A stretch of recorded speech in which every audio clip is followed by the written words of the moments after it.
Harvard study has just been done, and they found that to meet the administration's targets, the targets that have been set by the Obama administration for cutting American greenhouse gases, since the majority of our use of greenhouse gases, 70% of the oil we use in the United States, not all greenhouse gas, but 70% of the oil we use in the United States we use for transportation.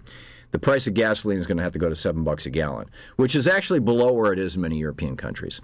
But that's what they say. Would you be willing to spend $7 a gallon for gas if it would save the planet? Dan Gaynor is with us, the Vice President and T. Boone Pickens Free Market Fellow at the Business and Media Institute. Businessandmedia.org is the website.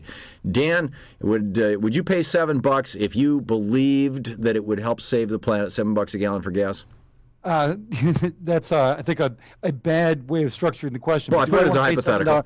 Do I want to pay $7 a gallon? No. And most of the American people don't want to either. No, nobody wants to. I don't want to, pay for food. I don't like having to pay my mortgage. I mean, I don't.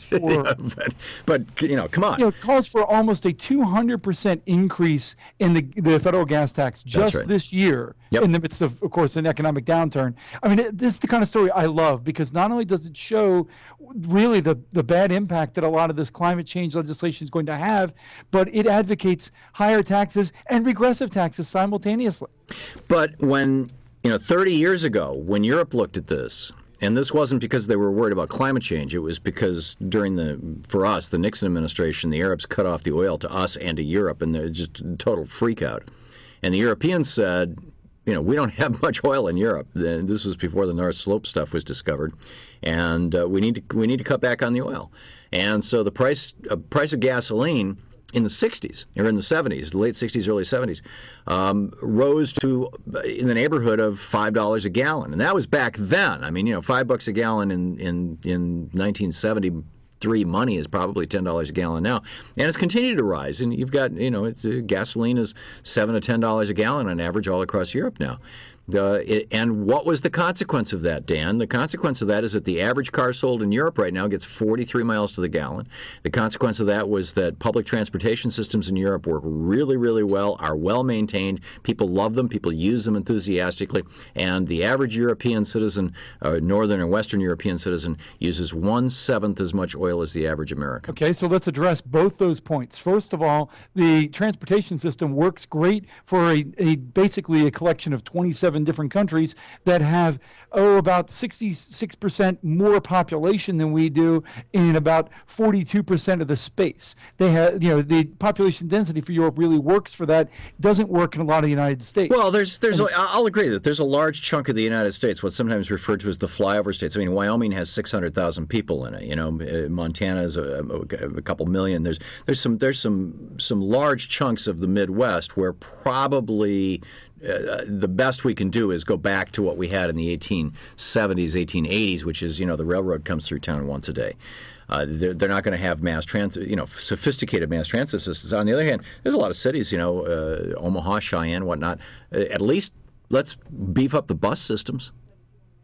No problem if those localities want to beef up their bus systems. But I do have a problem. I mean, you look at like the CAFE standards, which are all part of this as well if you read the report. Right. CAFE, for our listeners who don't know, is the corporate average fleet, what's the E? Yeah, I never remember whatever it is. But it's the average gas mileage that the car manufacturers have to hit. Right. And so in the changes Obama has made, the only two cars that currently are sold in the United States that meet those requirements are the Honda Hybrid and the Toyota Prius. Now, I don't see anybody racing out to buy a Prius right now, given all the Toyota problems. Yeah. So basically, you can only have one car that will meet those new requirements. But that's going to change next year. I mean, Ford and GM both have some really, really radically fuel-efficient cars in the pipeline. And the smart car, which is a 3-cylinder, 1-liter engine, that doesn't even meet the new requirements. It gets about 36 miles per gallon. New requirements, although the fleet average is 35.5, the car is supposed to get 39. So I don't want to be driving a roller skate on a super highway with trucks. And I think, again, American public doesn't want to do that. So what you're going to do, you're going, this plan calls to stick it to the American public that's already suffering for years of both Democrat and Republican. But I think it's a false choice, Dan. If you go to Europe and you drive in some of these cars that get good gas mileage, some of them made by GM and Ford, by the way, they're really well made. I mean, when I lived in Germany, I used to drive on the Autobahn all the time. You'd go 100, 120 miles an hour on the thing. It was great fun. And when there was a car wreck, as there was about every third day on the Autobahn, it typically involved 100 cars. And typically, nobody died because their cars are really well built, even when they have a 100-mile-an-hour collision.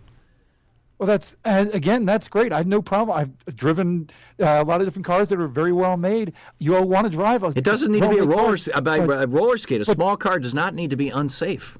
Well, I mean, you again look at the smart car and picture that in a collision with a tractor trailer, and I don't want to be in the smart car. Well, I don't think you'd want to be in anything in a collision with a tractor trailer. Well, but I mean, if you're an SUV, rather be in the SUV that I drive right now, that it still gets pretty good gas mileage.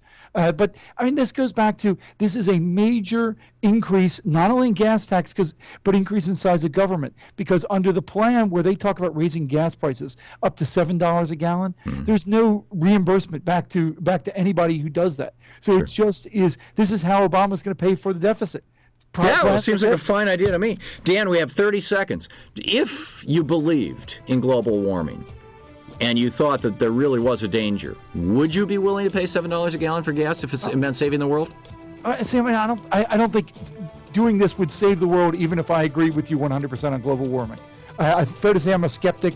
I don't think the change that people are making... Okay, I guess asking you to answer a hypothetical is unfair. I don't think this change would make that much of a difference, even under those circumstances. Okay, Dan Gainor, businessandmedia.org. Thanks, Dan.